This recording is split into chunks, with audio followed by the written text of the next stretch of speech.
They struck her with their rifles, hard, right in the chest, and thought that was the end of it. Thought she'd fold, lose control, prove them right, but she didn't even raise a hand. Because what they didn't understand, what no one warned them about, was that Navy SEALs don't need a weapon to take yours away. The next time they faced her, she wasn't armed. But they were.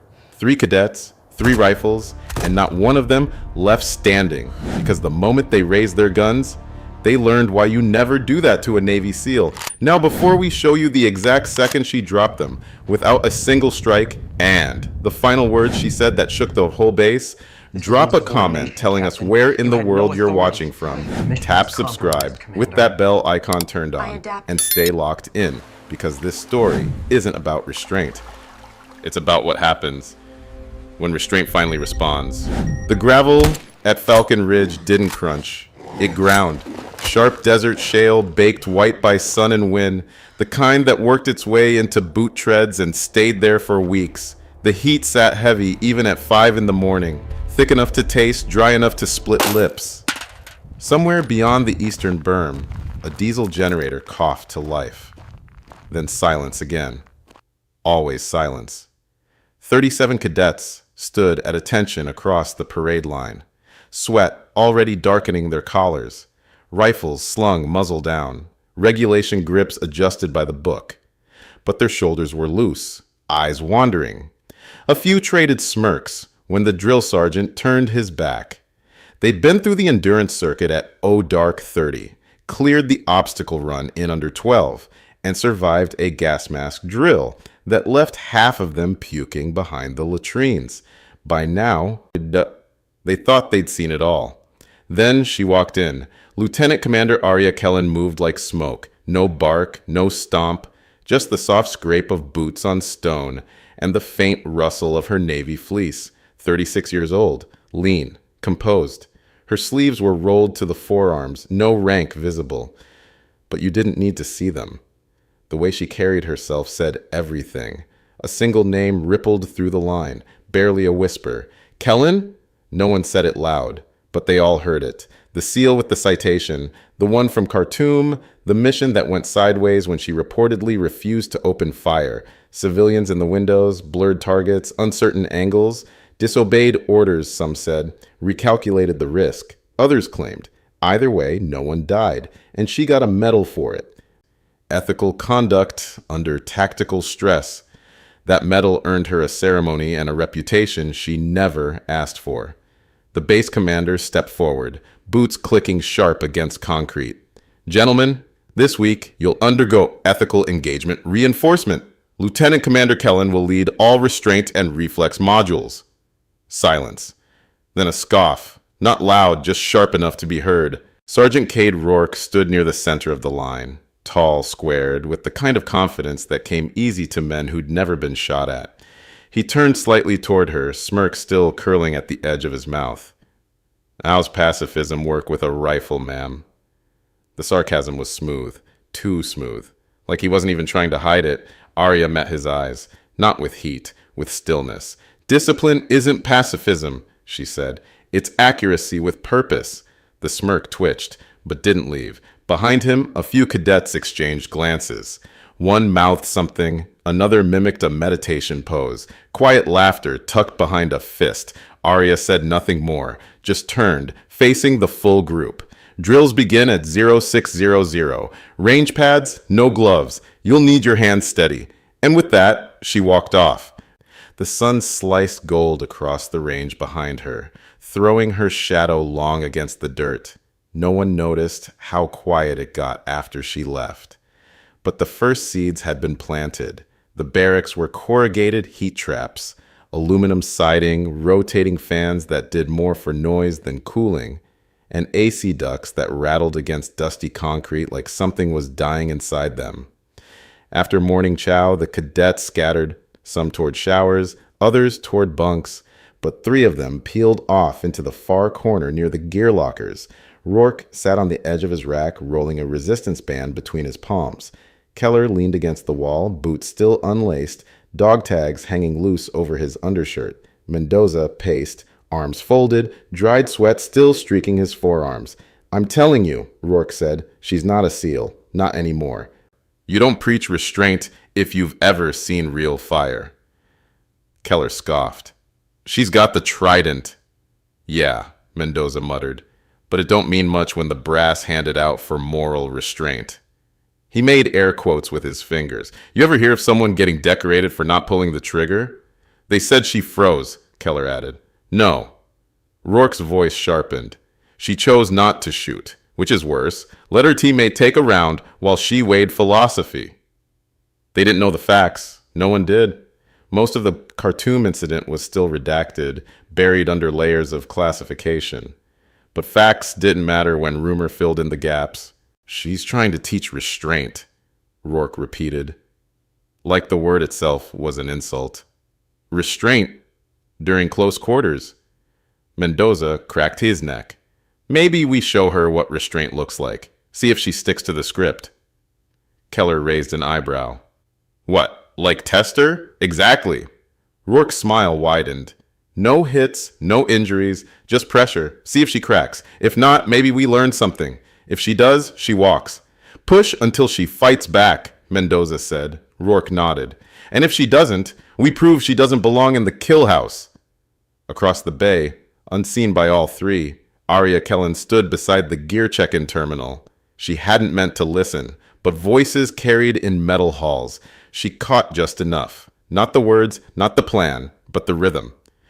The way young men talked when they were hunting certainty and mistaking it for strength.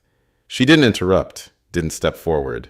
Instead, she keyed into the inventory screen, checked the M4 sim trainers slated for the afternoon drills, and signed the forms with clean precision. Her handwriting was tight, controlled. They only hear what they fear, she thought, and what they fear is control. The door hissed shut behind her as she walked out. Rourke never noticed she'd been there.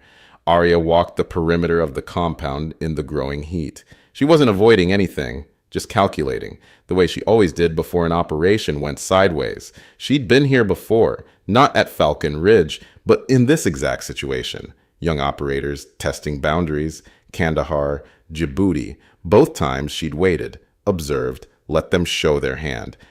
And both times she'd been right. Her phone buzzed. Text from Commander Hale. Asterisk, anything I should know about?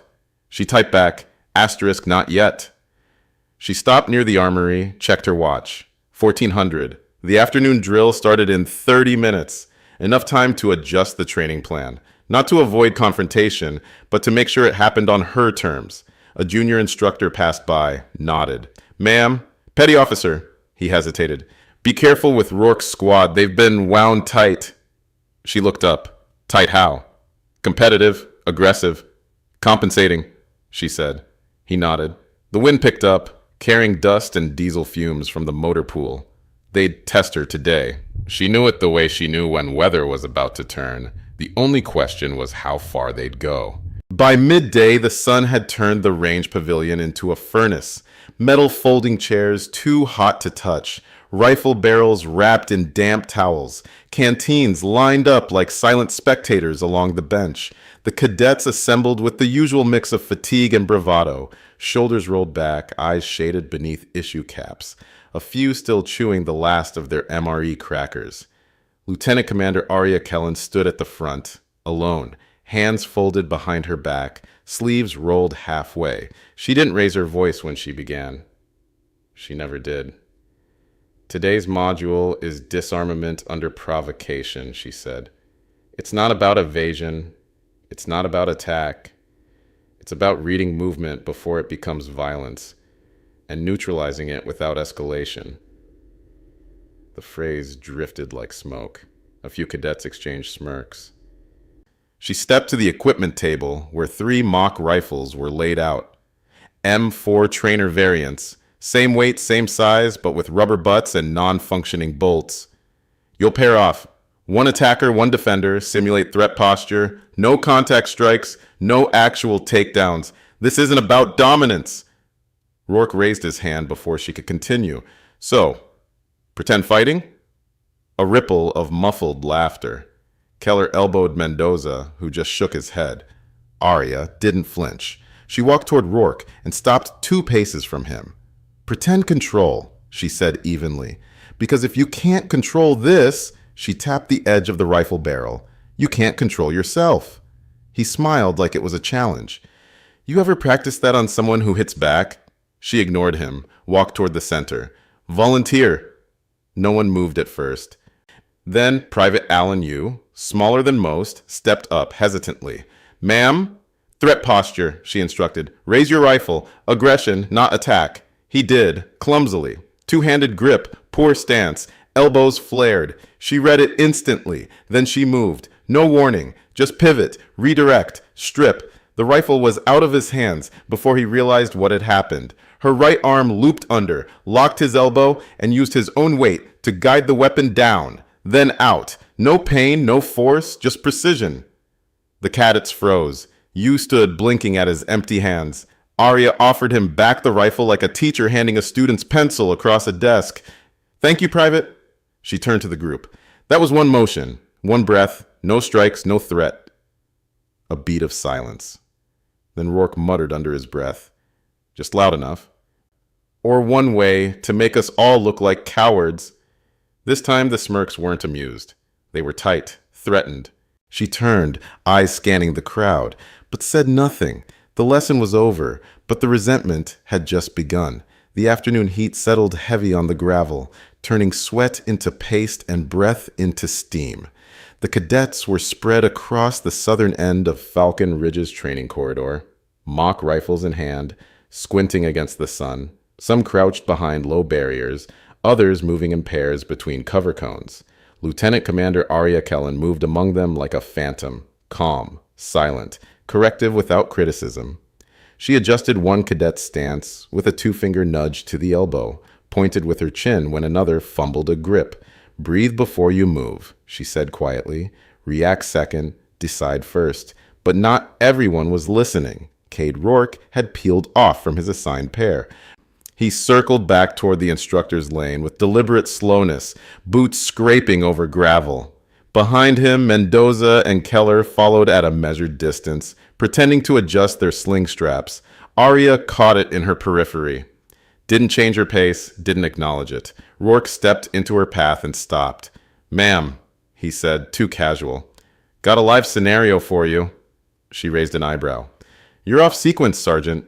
"Yeah, but we were wondering how your pacifist drills hold up under pressure." He leveled his mock rifle, not aimed, not touching, but the stock hovered close to her sternum. The message wasn't subtle. She didn't blink. "Lower your weapon." He tilted his head. "This one's fake, right? Just posture, like you said." She took a breath. "Stand down, cadet." Behind him, Mendoza gave a low chuckle. "Maybe she wants us to try." Arya's hands stayed at her sides. Still, steady. Rourke leaned in half a step, the tip of the stock now just inches from her chest. "Come on, Commander. You train restraint. Show us how far it goes." She didn't move, didn't flinch. He jabbed. It wasn't a full strike. Not quite. But the rifle butt thudded square into her upper abdomen. Enough to knock the air out of her lungs. Enough to fold her slightly at the waist. The breath she'd been holding left her with a sharp gasp. Laughter cracked from behind them, then died instantly. Because she didn't collapse, didn't fall, just straightened. Breath shallow, shoulders square. The silence that followed was worse than any shout. Rourke's smirk faded. His rifle dropped slightly. Mendoza looked away. Keller shifted his feet. Arya didn't yell, didn't call for command, didn't reach for her own weapon. Her voice was thin, but even. "Drill's over." She turned and walked away. 36 eyes followed her, some stunned, some ashamed, a few confused. But none laughed now. The image of her back upright, quiet, unshaken, stayed burned into their memory long after the range was cleared. And somewhere beneath the surface of their bravado, a new emotion began to flicker. It wasn't guilt. It was fear. The other cadets had stopped moving. Private Yu stood frozen mid-reload. Corporal Hassan, a transfer from Marine Force Recon, lowered his rifle slowly. "She didn't even flinch," his partner whispered. Yu looked down at his own hands. Remembered the disarm from earlier, how effortless it had been. He'd thought it was just demonstration. But watching her take that strike and just walk away, that wasn't training. That was something else entirely. Across the range, Staff Sergeant Vera, 15-year veteran, stood with his arms crossed. He'd seen the whole thing from the tower. He keyed his radio. "Command, this is Range Tower 3. Lieutenant Commander Kellen just took a direct hit from a trainee. She walked off without engaging." A pause on the other end. "Injuries?" "Negative. She didn't fight back, just stopped it. And now those boys look like they've seen a ghost." "Copy that. We'll handle it." Vera lowered the radio but kept watching. Watching Rourke stare at his weapon like he didn't recognize it. Watching the other cadets exchange glances with the slow realization that something had shifted. They'd crossed a line, and the person on the other side hadn't retaliated, which somehow made it worse. The infirmary light buzzed overhead, soft, clinical, colorless. Lieutenant Commander Arya Kellen sat upright on the edge of the examination table, jacket folded neatly beside her, a gauze pad pressed just below her ribs. The medic, a quiet petty officer with half-shaved eyebrows and a steady hand, finished dabbing the last of the bruising with antiseptic. "No internal damage," he said. "Minor trauma to the abdominal wall. Deep breath might sting for a day or two." She nodded once, slipped the fleece back over her arms. The door opened without a knock. Commander Hale stepped in, gray hair, black shades hooked into his collar, and the unmistakable presence of someone who still believed in chain of command discipline like it was oxygen. He looked at the medic. "Leave us." The petty officer gave a brief nod and exited. Door clicking softly behind him, Hale took a moment before speaking. "You should have reported it immediately." Arya didn't rise. "I finished the session." His jaw clenched. "You got struck during a controlled exercise, on my base. That makes it a breach of conduct and a formal assault on a superior officer." "I was struck by a cadet," she said calmly, "with a training rifle, during an exercise designed to test restraint, which he failed," Hale snapped. "And you let it end there?" Her eyes met his. "I ended it without retaliation. That is correction." He paced once, hands behind his back. The air in the room felt heavier. "You're not just an instructor here, Arya. You're a decorated SEAL with a public record. If you let them cross lines without consequence, it sends a message." She stood now, not aggressive, just present. "Respect can't be ordered, sir. It has to be earned or taught." He studied her face, unreadable as ever. But he didn't argue, not directly. "Cadet Rourke's being reassigned to Charlie Squad. Observation only. He'll rotate out in 30 days if there are no further incidents." She nodded once. No vindication, no relief, just acknowledgement. "You sure you want him out there again?" Hale asked. Arya tilted her head slightly. "That depends. On what? Whether he sees correction as punishment or opportunity." Hale didn't respond, just tapped his knuckles once on the edge of the table. "There's going to be a redemption drill," he said. "Controlled conditions, full oversight. If he wants a second chance, he'll take it there. And if he doesn't, then he's out." Arya exhaled through her nose, the faintest sign of breath control. "I'll be ready." She moved past him without salute, without explanation, but not without authority. And behind her, Hale muttered, not for her to hear, but just loud enough for himself. "She walks away from a hit, and they're the ones who look broken." The wind hit harder that morning, a sharp gust coming off the eastern ridge, kicking up grit across the open courtyard, and stinging exposed skin like static. But the sky was clear, no haze, no fog, and no room left for misunderstanding. Falcon Ridge's drill square had been cleared of clutter, no obstacle course, no cover, just open terrain and a chalk perimeter about 20 feet across. Inside that box, 3 rifles, 3 cadets, and a single officer standing motionless like the eye of a storm. Observers lined the perimeter, instructors, medics, command staff. Even a few junior officers from the Navy detachment stood along the barricades, arms crossed. They'd heard what happened. Everyone had. Lieutenant Commander Arya Kellen stood in the center of the chalk ring. No body armor, no pads, just black boots, gray range gear, and her hair tied back in a single braid. Her sleeves were rolled, her hands gloveless. Across from her stood Rourke, Mendoza, and Keller, each holding a weighted training rifle. They'd been briefed, cleared, reviewed by range officers for safety, no contact strikes, no body blows, no headshots, dummy rifles only, and still, the tension cracked through the air like heat off a barrel. Commander Hale gave the signal from outside the ring. Begin on my mark. Cadets may simulate close quarters threats. Lieutenant Commander may disarm, redirect, or evade, but no direct strikes unless absolutely necessary. Drill ends on my call or upon clear neutralization. Keller adjusted his grip. Mendoza bounced lightly on the balls of his feet. Rourke said nothing, but his eyes locked on Arya like he meant to prove something. Hale raised a hand. 3, 2, 1. The hand dropped. Mendoza moved first, too fast, sloppy, charging low with his weapon angled wide. Arya didn't step back, she stepped in.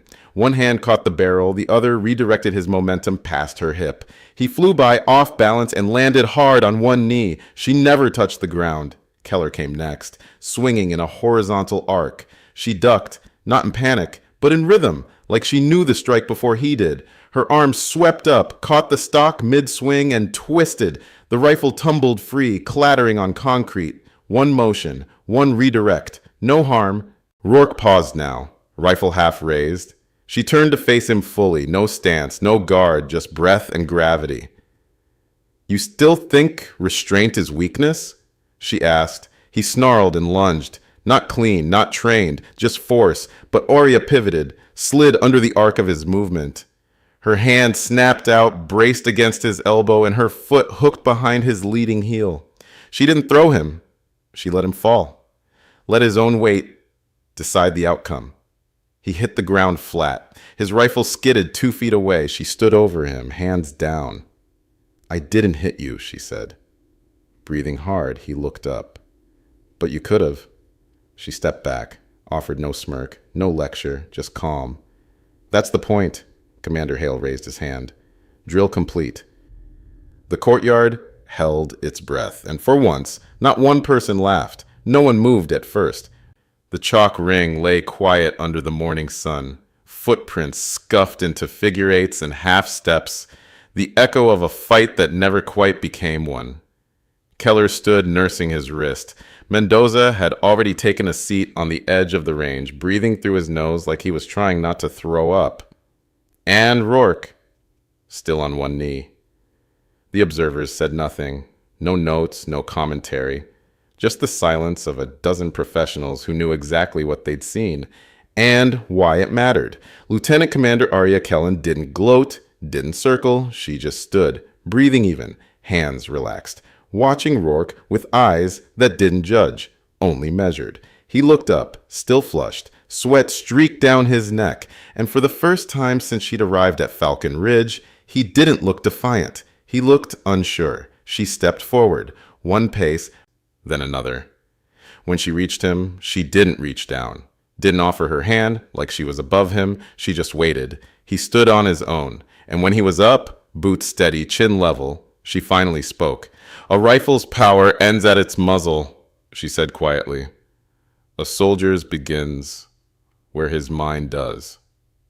He didn't respond, but he didn't look away. Behind them, someone clapped once, slow, then another. Not applause, not celebration, just acknowledgement.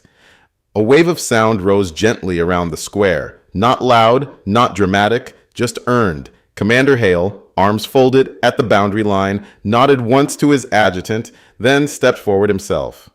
Rourke squared his shoulders, expecting reprimand, but Hale said nothing to him. He looked to Arya instead. "You have any interest in running a few more modules next week?" She raised an eyebrow. "You just saw me neutralize 3 cadets in 20 seconds. "I did," Hale said. "And more importantly, you didn't humiliate them." "That wasn't the lesson," she replied. Behind them, Rourke finally cleared his throat. "Ma'am," she turned. He wasn't smirking anymore. "Permission to rejoin your next class," he said quietly. "As a student." She regarded him for a long second, then nodded once. "Granted." He stepped back in line without another word. Mendoza and Keller followed. The hierarchy reset itself. Not through force, not through punishment, through understanding. And Arya? She walked back to the center of the ring, not to mark victory, just to erase the lines. The sun was falling behind the western berm, casting long shadows across the gravel. Falcon Ridge had emptied out, the echo of cadence calls replaced by the distant hum of maintenance carts and the occasional bark of a drill sergeant packing up for the night. Arya Kellen stood alone on range pad 3, bent slightly at the waist, brushing shell casings into a steel pail. Most were dummies, spent from the earlier marksmanship block. A few were old brass from last week's drills, forgotten, like everything else left behind when adrenaline burned too fast. She didn't need to be out there. The range techs would have cleaned it by morning, but there was something about the quiet after a long day. The silence that didn't demand an answer, that steadied her better than any debrief. Her gloved hand paused mid-sweep when she heard boots approaching. Commander Hale stopped a few feet behind her, hands in his jacket pockets, expression unreadable in the fading light. "You planning on sweeping the whole base?" he asked. She glanced over her shoulder. "Only the parts that needed it." He smirked. For a moment, neither said anything. The wind picked up slightly, scattering a few wrappers across the fence line. Hale watched her move, slow, precise, like each action had intention baked into it. "You still won't file the report, will you?" he asked. "No," she said simply. "I already did."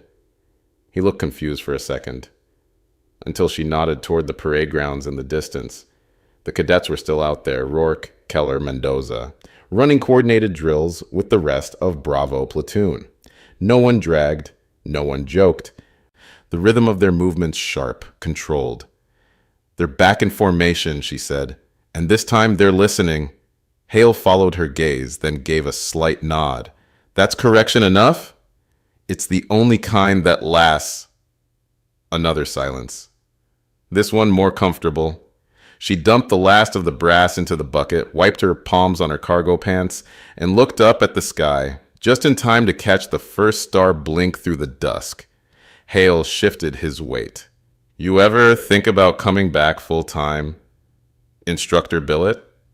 She didn't answer immediately, just gathered the broom, the pail, and her gloves in one fluid motion.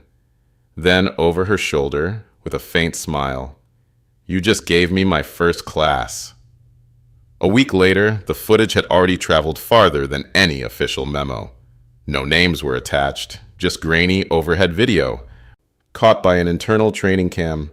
3 cadets circling, 1 woman standing still, then the sudden geometry of motion. A blur of pivots, redirected strikes, and clean disarms.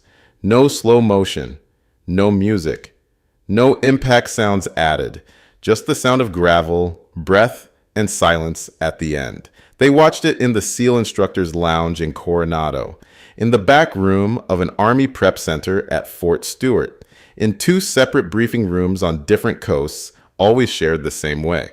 You need to see this. Some called it restraint, some called it discipline, a few still called it luck, but most called it mastery. At Falcon Ridge, Arya Kellen said nothing about it, never referenced the drill again, never brought up Rourke or Keller or Mendoza, even when they passed her on the range, saluting a little tighter than protocol required. She resumed teaching like she had before. Same stance, same tone, same exact phrase at the start of each day's instruction. Violence is easy, precision is earned. And this time, nobody scoffed. Even when she asked for volunteers, every hand went up, even Rourke's, especially Rourke's. He was first on the mat, first to fail, first to rise again. And when she corrected his grip on a rifle during a CQB sim, he didn't flinch, didn't grin. He just said, "Ma'am," and adjusted like it was the only thing that mattered, because it was. In the armory, someone had stenciled a phrase on the side of the training gear locker, unofficial, of course, and scrubbed off 2 days later by regulation. But people still whispered it under their breath when she passed. The quiet ones never need to strike. On the edge of range pad 1, a new class stood waiting. Arya glanced down at the roster, 20 cadets, all fresh, all with wide eyes and stiff shoulders. The final name caught her attention. Rourke, Cade, listed not as a cadet but as assistant instructor, probationary billet. She looked up. He was already in formation. Front row. When she stepped forward, the squad snapped to attention. She paused a moment longer than usual. Let the quiet settle in. Then said, just like always, begin. Would you have stayed calm after that hit? Or struck back without thinking? And do you believe it takes more strength to fight or to choose not to? Drop your answers in the comments. I read every single one. If this story hit you, tap that like button to boost it through the ranks. Subscribe with the bell icon turned on so you don't miss tomorrow's mission. And share this video with someone who still thinks silence means weakness. Your next operation's already on the screen. Go watch it now, and I'll see you tomorrow. Same time, same place.